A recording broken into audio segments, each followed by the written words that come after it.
December 22, 1968. Fire Support Base, Alpine. The smell of rot and cordite hung thick in the monsoon air. Marines are trained to fight men with guns, not shadows with claws.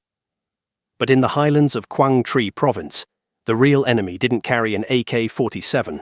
It was 9 feet long, 400 pounds, and it could see you in darkness that left Marines blind. Just 5 weeks earlier, another patrol lost a man to something that moved without sound and killed with surgical precision. Now Platoon Sergeant Richard Goolden's team was bedding down in the same valley, following standard operating procedure. 2-man radio watch, interlocking fields of fire, claymore mines. But all the training in the world meant nothing when the jungle itself was hunting you. If you're a veteran watching this, you know these nightmares never left the textbooks. Subscribe for more untold stories from the wars that shaped us. The monsoon had been falling for 3 days straight, turning the red clay around Fire Support Base Alpine into a slick that grabbed at boot treads and held them. Platoon Sergeant Richard Goolden pressed his back against the wet bark of a mahogany tree and felt the water seep through his poncho liner. Cold against skin that had been damp for so long, it felt soft as a baby's. The 6-man reconnaissance team had been watching the valley floor since dawn, counting muzzle flashes and radio antennas, logging the movement of North Vietnamese regulars who used the jungle trails like highways. The mission was simple: observe and report. Stay invisible for 72 hours while the enemy walked beneath them, close enough to hear their voices through the canopy. The team carried everything that mattered strapped to their backs: ammunition, water, medical supplies, and the ANPRC-25 radio that weighed 23 pounds with its battery, but could reach barely 7 miles through the dense vegetation. In this terrain, 7 miles might as well have been 700 when the clouds sat so low that helicopters couldn't launch. Goolden shifted his weight and felt a leech, fat as a man's thumb, drop from an overhead branch onto his neck. He peeled it off without looking, the motion automatic after months in country. The thing left a small wound that would bleed for an hour, mixing with the sweat and rain that ran down inside his flak jacket. His feet had been wet for so long that the skin between his toes had turned white and begun to peel away in strips. Immersion foot, the corpsman called it. In 48 hours, if the condition worsened, walking would become difficult. In 72 hours, it might become impossible. The point man, crouched 15 meters ahead, raised his fist in the air. The team froze. Through the steady patter of rain on leaves, Goolden heard what had stopped them. Voices. Vietnamese. Male. At least 3 speakers, maybe 4. They were moving along the trail that ran parallel to the ridgeline, about 60 meters below the Marines' position. Goolden pressed his face to the wet earth and peered through a gap in the undergrowth. 4 men in green utilities, carrying AK-47s and canvas packs. They walked with the easy confidence of soldiers who owned the ground beneath their feet. The radio man, positioned behind a fallen log, keyed his handset twice. The sound was barely audible, a soft, electronic whisper that confirmed the radio was working. In 6 hours, at the scheduled time, he would make contact with the fire support base and report what they had seen. Until then, the team would remain silent, invisible, and still. Standard operating procedure demanded it. The manual said a reconnaissance team that followed proper camouflage and noise discipline could remain undetected indefinitely. The manual did not account for tigers. 5 weeks earlier, another patrol from 1st Battalion, 4th Marines had set an ambush near this same valley. Private First Class Francis Baldino, acting as radio-telephone operator, had been taken from his fighting position sometime after the 21:45 radio check. The search teams found blood on the leaves and deep gouges in the earth where something heavy had been dragged, but they never found Baldino's body. The incident was logged as non-hostile action, a bureaucratic designation that meant death by accident or illness rather than enemy fire. The classification offered no comfort to the Marines who continued to patrol these ridges. Goolden had read the after-action report. The attack had been sudden and silent, No warning cry, no sound of struggle. One moment Baldino was maintaining radio watch, the next he was gone, leaving only his weapon and a spreading pool of blood that the rain had washed away by morning. The Marine Corps response had been swift and thorough. A hunting party consisting of 5 Marine snipers and a Vietnamese professional tracker named Phan Van Sang had spent 2 weeks combing the valley for sign. They found tracks, multiple sets, large paws with retractable claws that left impressions in the soft earth like dinner plates pressed into clay. Adult male Indochinese tigers commonly weighed between 330 and 480 pounds. Their canine teeth reached 4 inches in length, designed to puncture the neck and crush the windpipe in a single bite. They possessed a reflective layer behind their retinas called the tapetum lucidum that allowed them to see clearly in light conditions that left humans functionally blind. In the dense jungle, where the monsoon clouds filtered what little daylight penetrated the canopy, a tiger could observe human movement from a distance of 50 meters while remaining completely invisible to its prey. The rain continued to fall, drumming against the broad leaves overhead and running in rivulets down the tree trunks. Goolden felt the water collect in the small of his back, where his equipment belt created a depression in his poncho. His rifle, an M14, with a 20-round magazine, felt slick in his hands. The weapon was reliable and accurate, but it had been designed to kill men, not 400-pound cats with reflexes faster than human thought. A tiger could cover 20 feet in a single bound and reach a speed of 40 miles per hour in 3 strides. At close range, even a perfect shot might not stop the animal before its momentum carried it forward to complete its attack. The corpsman, a thin kid from Oklahoma who had been in country for 8 months, checked his watch and held up 5 fingers. 5 more hours until the scheduled radio contact. 5 more hours of lying motionless in the wet undergrowth, while leeches found the gaps in their clothing and mosquitoes whined around their ears. The team had positioned themselves in a rough circle, each man responsible for watching a specific sector of approach. They had emplaced 2 claymore mines along the most likely avenue of enemy approach and positioned themselves so that their fields of fire interlocked without creating a crossfire hazard.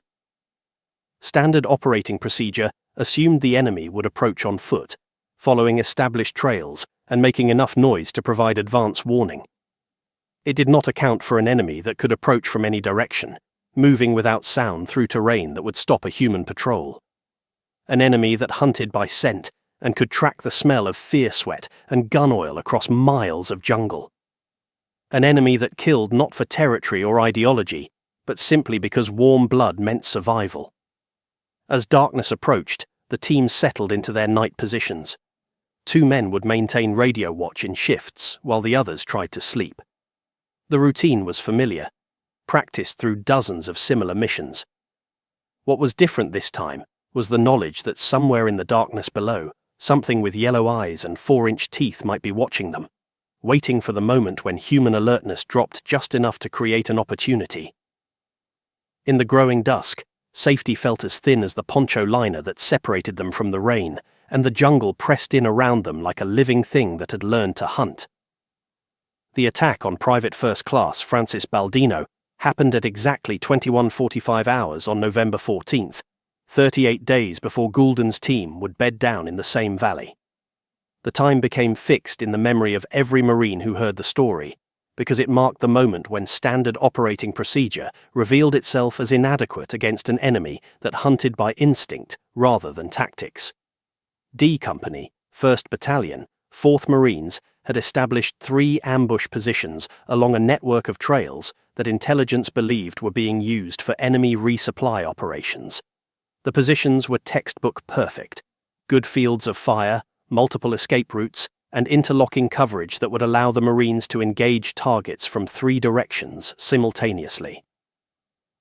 Baldino's squad occupied the northernmost position, a slight rise overlooking a stream crossing where the trail narrowed between 2 large boulders. The evening had proceeded according to routine. The Marines had moved into position during the last hour of daylight, using the fading visibility to mask their approach. They had cleared their fields of fire, positioned their weapons, and settled into the patient waiting that defined ambush operations. The night sounds of the jungle provided a constant background noise. The chirping of insects, the rustle of small animals moving through the underbrush, and the soft gurgle of water flowing over rocks in the streambed. Baldino carried the squad's ANPRC-25 radio, a responsibility that required him to maintain contact with the company command post at scheduled intervals throughout the night. The radio checks served multiple purposes. They confirmed that the ambush teams were in position and alert, they provided a means to coordinate fires if contact was made, and they offered psychological comfort to Marines lying alone in the darkness, knowing that help was only a radio call away. The system worked because it was predictable. Every Marine knew that at 21:45, and again at 23:15, and every hour and a half after that, the radio would crackle with the familiar voices of Marines reporting their status. At 21:45, Baldino keyed his handset and reported negative contact, all secure. His voice carried clearly through the small speaker, calm and professional. The transmission lasted less than 10 seconds. In the silence that followed, the jungle resumed its normal rhythm of sounds. What happened next took place in absolute quiet. The tiger approached from upstream, moving through the shallow water where its footsteps would make no sound against the rocky bottom. Adult tigers are capable of swimming several miles and often use waterways as hunting corridors because the sound of flowing water masks their approach, and the wet stones provide better traction than mud or loose leaves. The animal that stalked Baldino's position weighed approximately 400 pounds and measured 9 feet from nose to tail tip. Its shoulder height reached 40 inches, placing its head at the same level as a crouching man. The killing technique employed by large cats has been refined through millions of years of evolution. The initial attack focuses on the neck and throat area, where the tiger's 4-inch canine teeth can penetrate between the cervical vertebrae to sever the spinal cord or crush the trachea. The bite exerts pressure of up to 1,000 pounds per square inch, sufficient to fracture bone and tear through muscle, cartilage, and major blood vessels simultaneously. Death typically occurs within 30 to 60 seconds through a combination of blood loss, suffocation, and neurological trauma. Baldino never had a chance to cry out. The tiger seized him from behind, its jaws clamping down on his neck and the base of his skull. The Marine's body went limp immediately as the animal's teeth severed his spinal cord between the second and third cervical vertebrae. The tiger then dragged its prey into the stream, where the flowing water would wash away the scent of blood and make tracking more difficult. The entire attack lasted less than 15 seconds. The other members of Baldino's squad realized something was wrong when they heard a brief scuffling sound followed by a splash. The squad leader, Sergeant Rodriguez, called out Baldino's name in a harsh whisper. When there was no response, Rodriguez moved toward the radio operator's last known position, following the sound of the stream. He found Baldino's weapon lying on the muddy bank, its sling still warm from contact with human skin. The radio lay partially submerged in shallow water, its antenna bent at an odd angle. Rodriguez immediately initiated emergency procedures.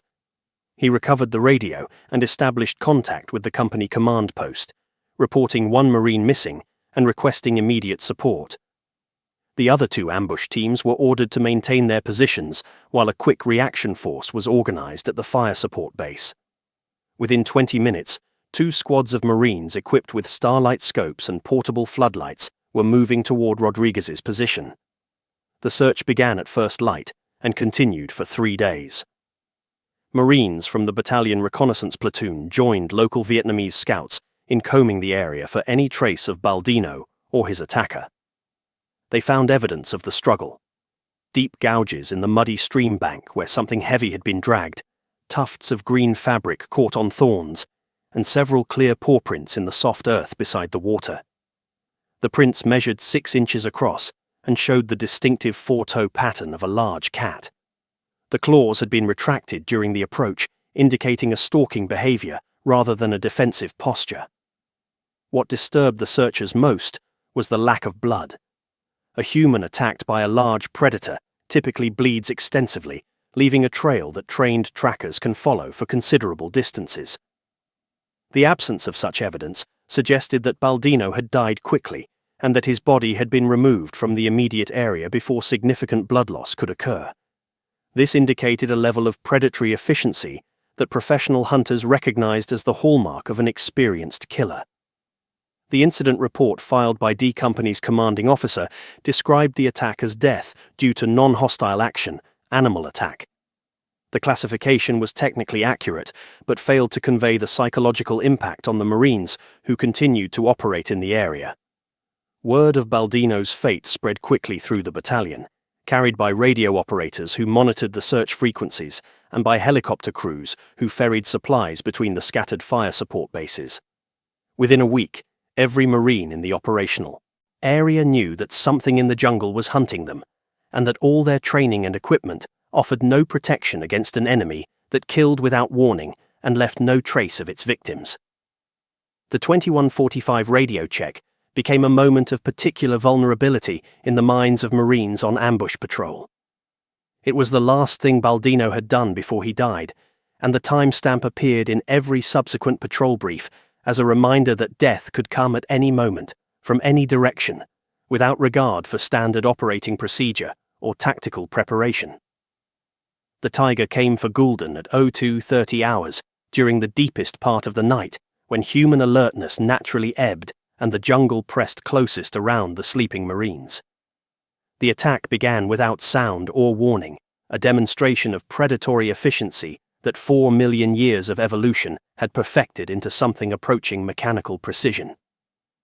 Goolden had been asleep for less than an hour, his body finally surrendering to exhaustion despite the cold water that had soaked through his poncho liner and the leeches that continued to find exposed skin around his collar and cuffs. The radio man and the point man maintained watch from positions 20 feet away, their eyes straining against darkness so complete that objects more than arm's length distant became invisible. The starlight scope they carried weighed 6 pounds and required ambient light to function effectively. Under the thick canopy and low monsoon clouds, it was useless. The Tiger approached from downhill, moving through terrain that would have stopped a human patrol. It navigated around the Claymore mines by instinct rather than detection, following a path that brought it inside the Marines' defensive perimeter without triggering any of the early warning devices they had positioned. The animal moved with absolute silence, its 400-pound body distributed across paws the size of dinner plates that made no sound against the wet leaves and soft earth. Tigers hunt primarily through ambush, using their superior night vision and acute hearing to locate prey before closing to within striking distance. Their eyes contain a reflective layer, called the tapetum lucidum, that amplifies available light by reflecting it back through the retina. This biological adaptation allows them to see clearly in conditions that would leave humans functionally blind. In the jungle darkness, the Tiger could observe Goolden's sleeping form from a distance of 30 feet, while remaining completely invisible to the Marines on watch. The initial contact lasted less than 3 seconds. The Tiger seized Goolden by the neck and shoulder, its 4-inch canine teeth penetrating through the nylon poncho liner and into the muscle beneath. The bite was not immediately fatal, because Goolden's position, lying on his side with his head turned away from the attack, prevented the Tiger from achieving the precise neck placement that would sever his spinal cord. Instead, the animal's teeth punctured the trapezius muscle and scraped against his collarbone, creating deep lacerations but missing the major blood vessels. Goolden came awake instantly, his nervous system flooded with adrenaline that suppressed pain and triggered the fight-or-flight response. He felt the massive weight of the animal on top of him and the wet heat of its breath against his neck. His hands found the Tiger's head, and he attempted to push it away, feeling coarse fur and the ridge of bone above its eyes. The animal's skull was solid muscle and cartilage beneath the skin, designed to absorb the shock of high-impact collisions with prey animals much larger than a human being. The Tiger's next movement followed predatory instinct that had been refined through countless successful hunts. Unable to achieve a killing bite due to Goolden's struggles, The animal attempted to drag him to a more isolated location where it could reposition for a fatal attack. Tigers typically retreat to dense cover or elevated terrain after seizing prey, both to avoid scavengers and to consume their kill without interference.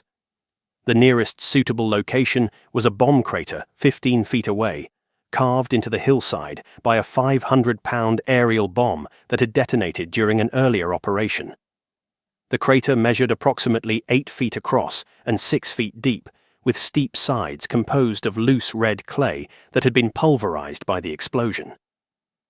The bottom contained 3 feet of stagnant water mixed with decomposing vegetation that gave off the smell of methane and rotting organic matter.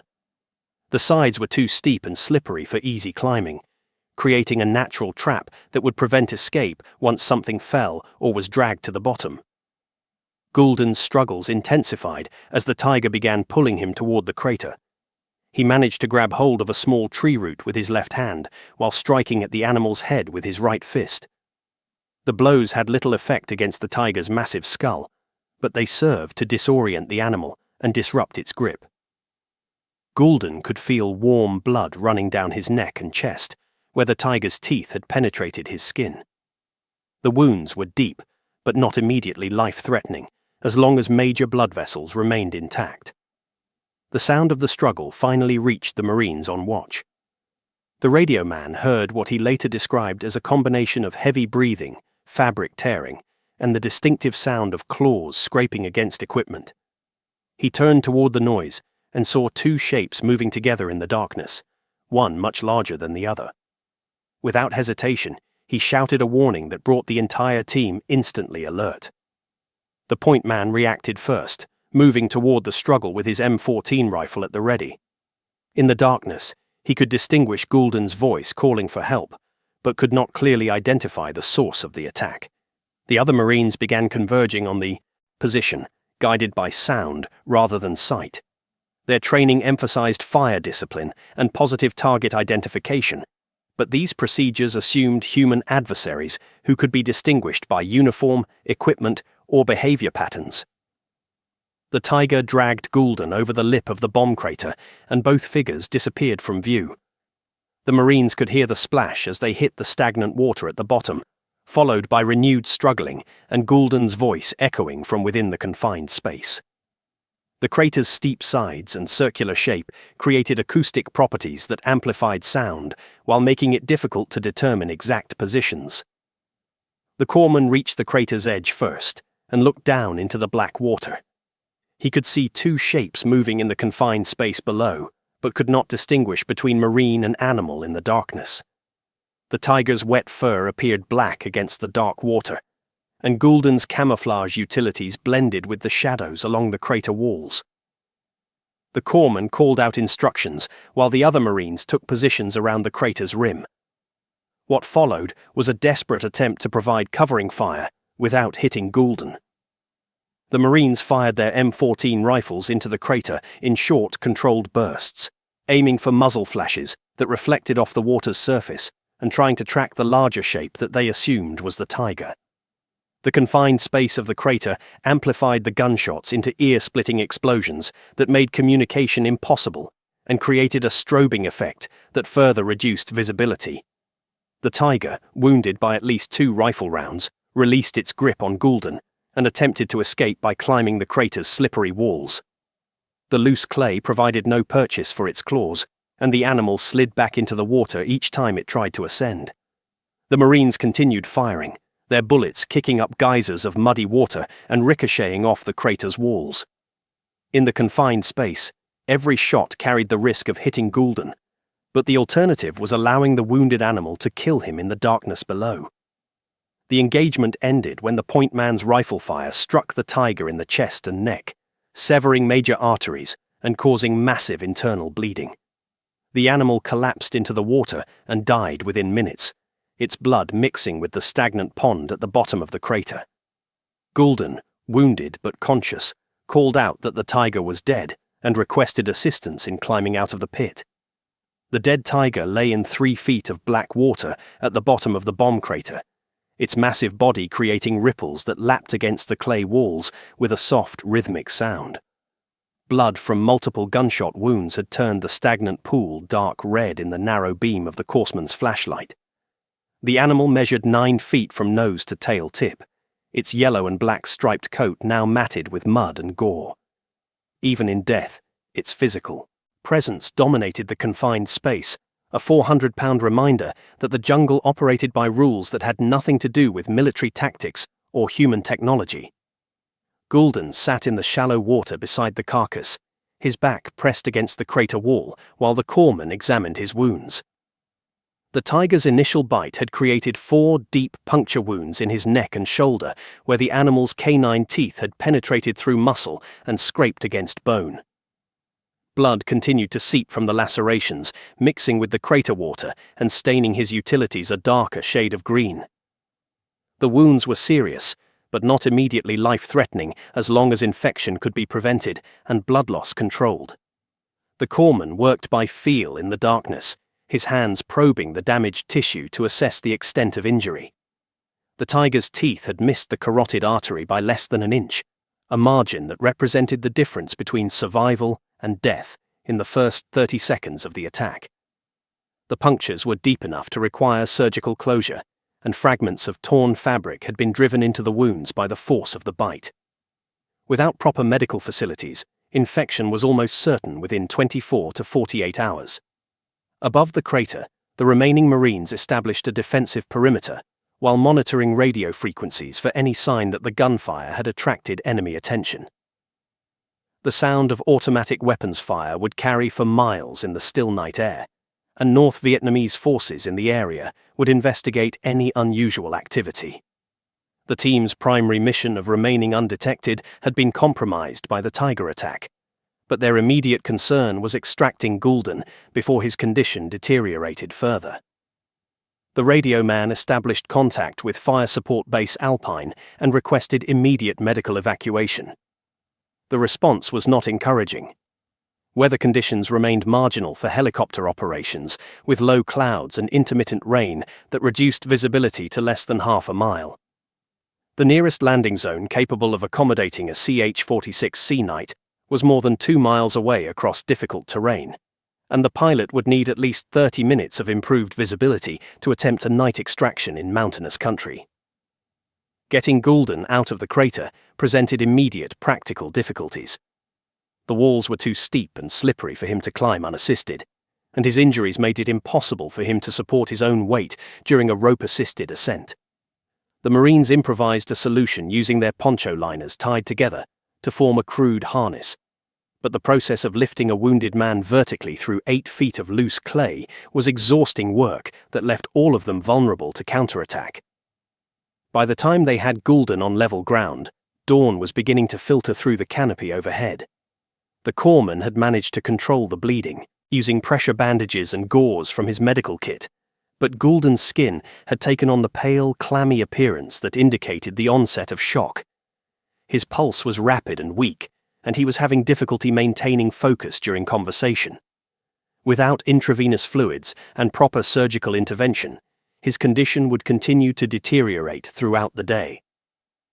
The tiger's carcass remained in the crater, too heavy for the small team to extract without mechanical assistance. The sight of the dead animal created conflicting emotions among the Marines who had killed it.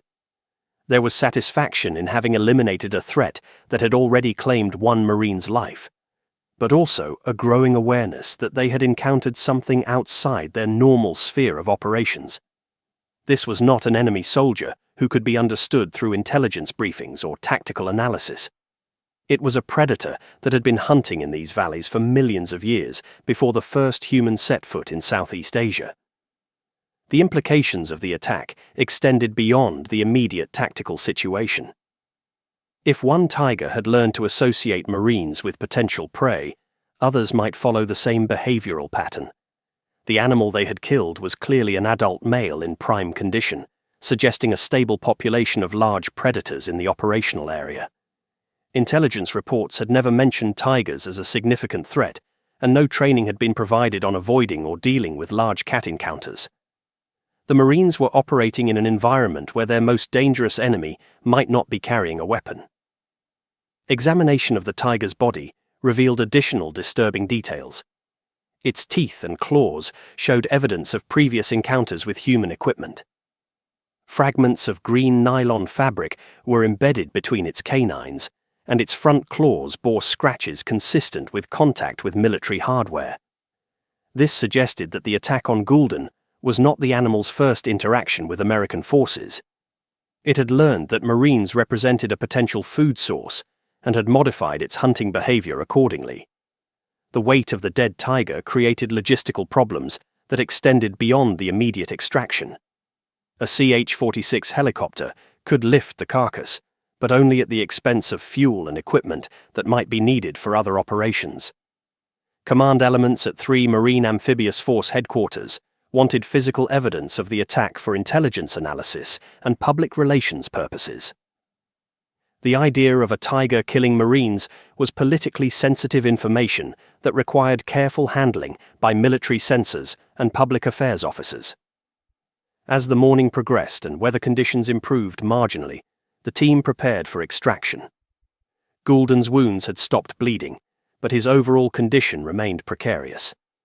The corpsman administered morphine for pain management, but the drug also reduced alertness at a time when the team needed to remain vigilant for enemy activity. The sound of gunfire during the night would certainly have been reported to North Vietnamese commanders, and reaction forces might already be moving toward their position. The extraction helicopter arrived at 10:15 hours, guided to their location by colored smoke grenades that also served to mark their position for any enemy forces in the area. The CH-46 pilot executed a quick approach and landing, keeping his engines running while the crew chief supervised loading of personnel and equipment. Goolden was placed on a stretcher and secured inside the aircraft's cargo compartment, still conscious but requiring constant medical monitoring during the flight to the nearest field hospital. The decision to extract the tiger's carcass was made at the last moment, driven by command requirements for physical evidence rather than tactical necessity. The crew chief and door gunner used cargo straps to secure the dead animal beneath the helicopter's external cargo hook, creating an unusual sight that would be photographed and documented for intelligence files.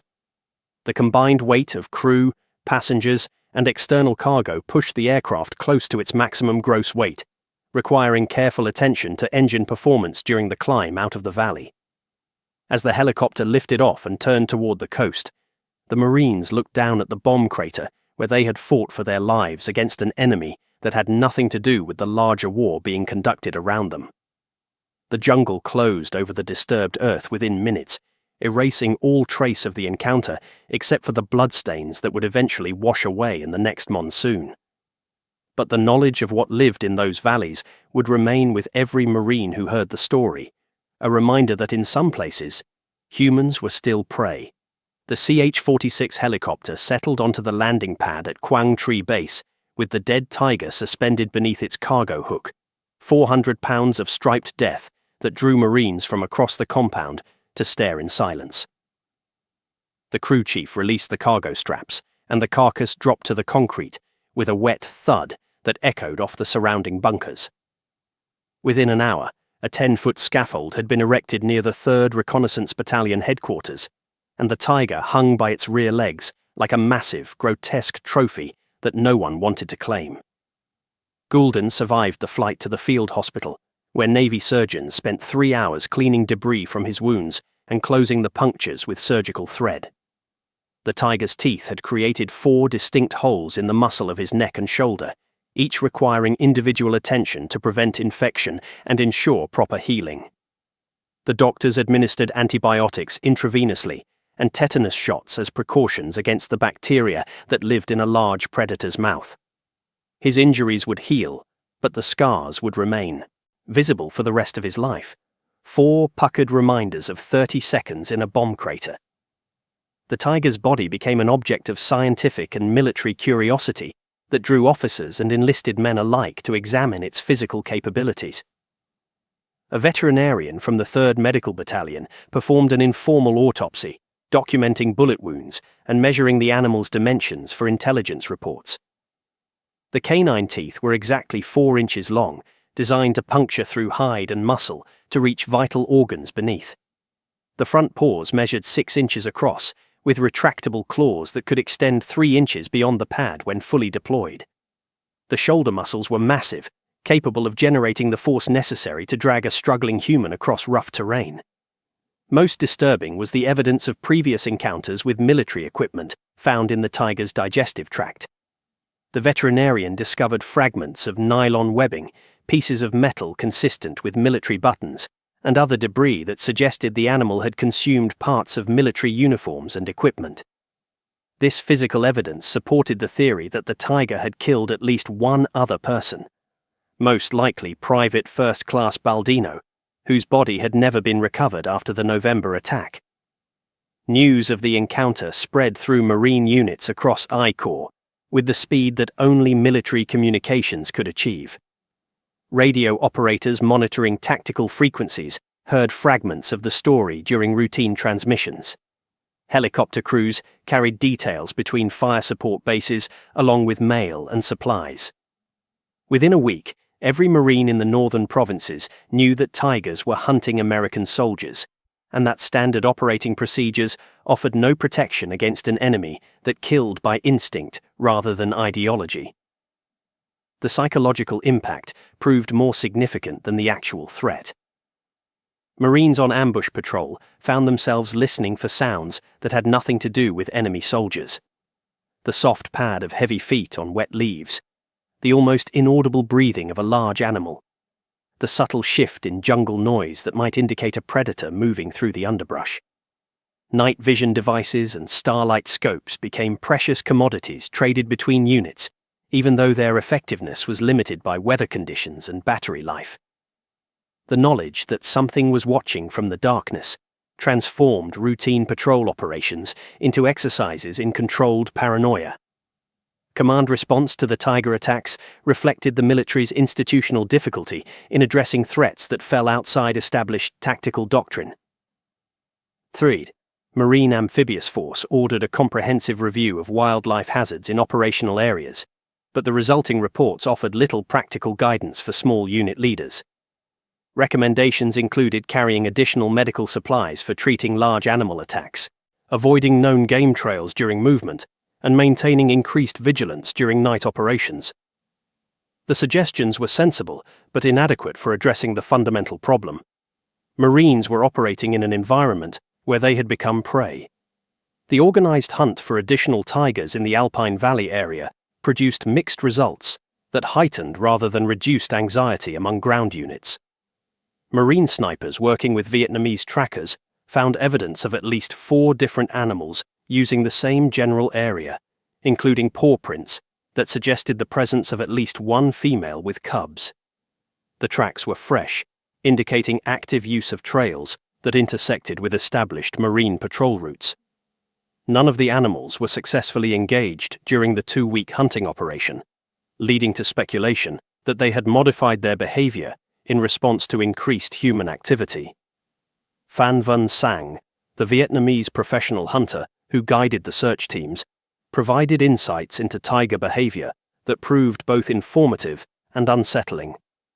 Adult tigers typically maintain territories covering 20 to 40 square miles, depending on prey availability and terrain features.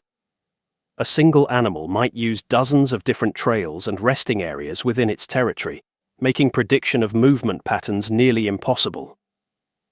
Tigers were capable of detecting human scent from distances exceeding half a mile, giving them enormous advantages in avoiding contact when desired while maintaining surveillance of potential prey.